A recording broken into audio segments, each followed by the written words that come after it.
sliding rate. Oke.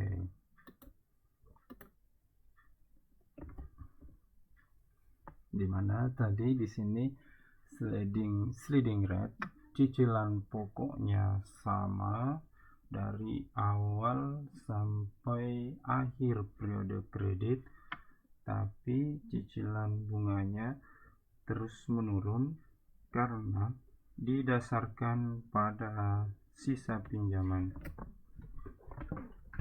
Oke, kita langsung hitung kembali menggunakan metode sliding rate. Oke, dengan tabel yang sama tadi, kemudian bunga pinjaman tetap 15% per tahun, kemudian per bulannya 1,25%. Oke, kita hitung cicilan pokoknya atau angsuran pokoknya sama tadi. Langsung kita gunakan rumus M per N dibagi 36. Ya, kita tekan F4 karena ini digunakan sampai pada akhir periode kredit. Oke, kita tekan enter. Selanjutnya cicilan bunga. Bunga pertama ya sama tadi, bisa kita menggunakan rumus M dikali I, bunga per bulan. Jadi sama dengan 600 juta dikali 1,25%, hasilnya 7.500.000. cicilan bunganya di bulan pertama. Selanjutnya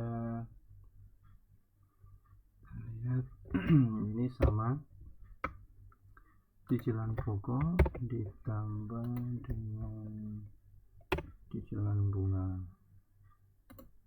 saldonya sama dengan 600 juta dikurang dengan cicilan pokok.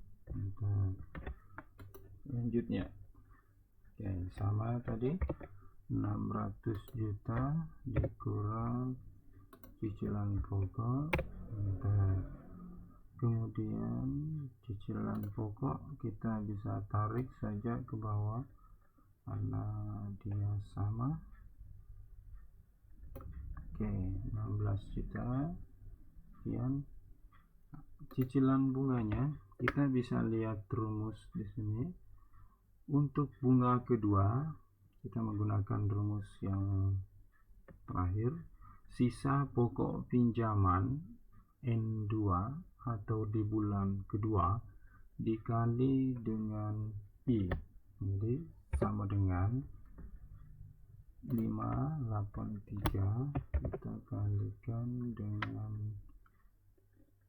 I, yang I nya tetap, jadi kita tekan F4 di sini, kemudian kita enter. Oke, ini bisa kita tarik. Oke, kemudian ini coba kita tarik.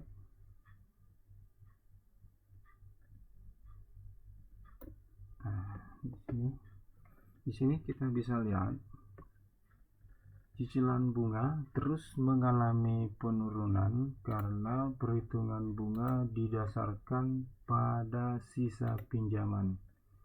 Jadi semakin lama periode kredit atau pembayarannya atau pembayaran bunganya akan terus menurun. Kita bisa lihat di posisi akhir 1 April 2023 angsuran bunganya hanya 208.000 sekian. Oke, ini kita bisa tarik ini. Oke, di sini totalnya 738 juta. Oke, kita bandingkan dengan saldonya. Oke, kita kurangi 100, selisihnya 138 juta. Inilah bunga yang dibayar oleh nasabah. Kita lihat tadi yang di flat 270 juta. Oke, jadi sliding rate lebih rendah. Oke, di sini kita tarik lagi. Oke, di periode akhir 0. Oke, jelas ya sampai di sini. Kita pindah ke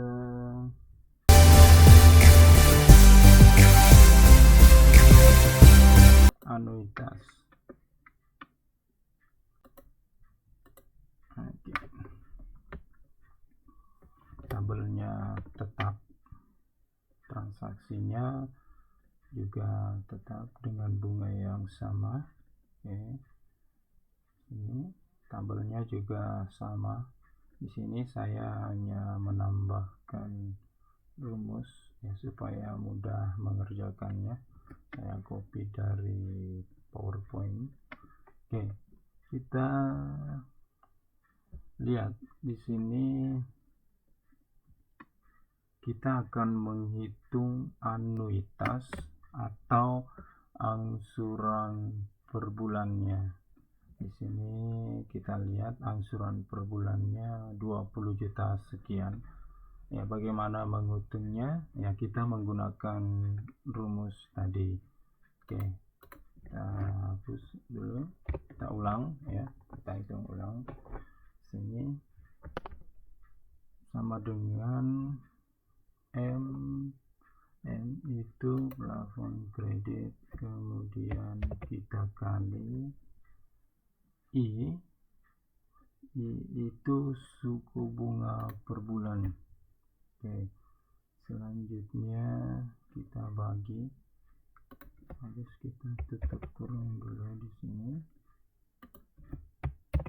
Oke, kita bagi, kemudian tutup kurung, 1 dikurang buka kurung 1 ditambah I, kemudian pangkat minus, tanda pangkatnya minus ya, minus N 36.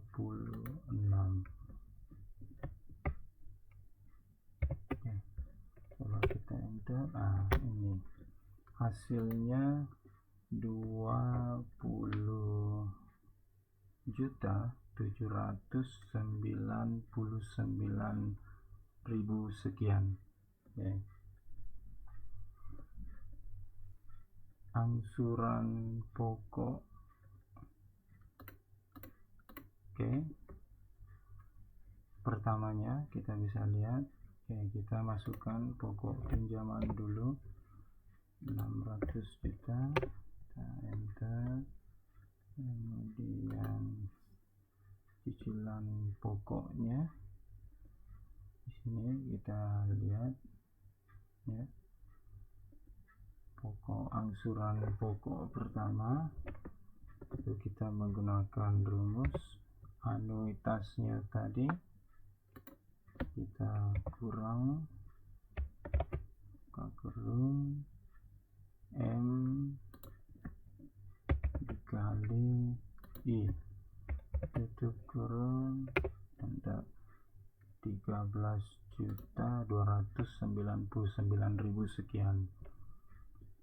Angsuran bunganya langsung, karena ini angsuran pertama, langsung sama dengan 600 juta dikali I, ada 7.500.000. Kemudian angsuran per bulan kita tambahkan cicilan pokok ditambah cicilan bunga, kemudian saldo pokoknya atau sisa pinjaman 600 juta dikurang cicilan pokok antar 186 juta sekian. Oke. Di pokok pinjaman sama tadi 600 juta kurang 13 juta cicilan pokoknya, kita enter. Oke. Selanjutnya angsuran pokok ke N. Oke. Di sini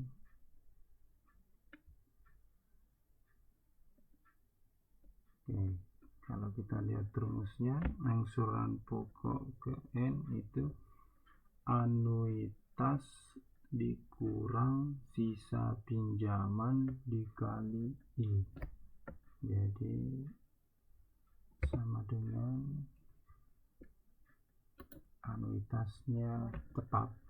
Jadi kita tekan F4, kemudian dikurang buka kurung sisa pinjaman dikali I, I-nya juga tetap, kita tekan F4, kita tutup kurung, panggung. Oke. Jadi bisa kita lihat di sini cicilan pokoknya naik, yang awalnya 13.229.000 sekian naik menjadi 13.465.000 sekian. Oke, kita lihat cicilan bunganya. Cicilan bunganya langsung kita menggunakan sisa pinjaman dikali I. Enter. Kita coba tarik. Sama. Jadi kita lihat cicilan bunganya yang awalnya 7.500.000 mengalami penurunan di bulan kedua menjadi 7.333.000. Tapi ya karena cicilan pokoknya yang naik, ya angsuran per bulannya tetap. Ya. Kita copy dulu. Ini dulu kita copy saja. Oke, ini kita tarik.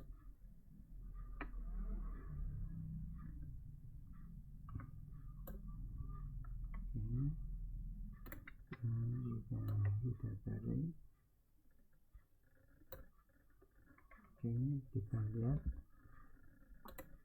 di sini ada yang salah, lupa ini F4 ya, karena ini yang tetap. Kita coba tarik.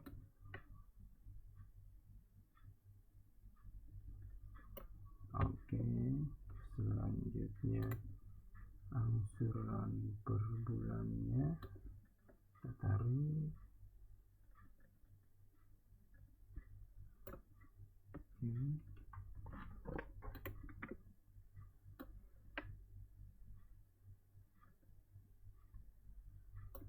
Oke, selesai. Jelas. Oke, di sini kita bandingkan dengan pokok pinjamannya 600 juta.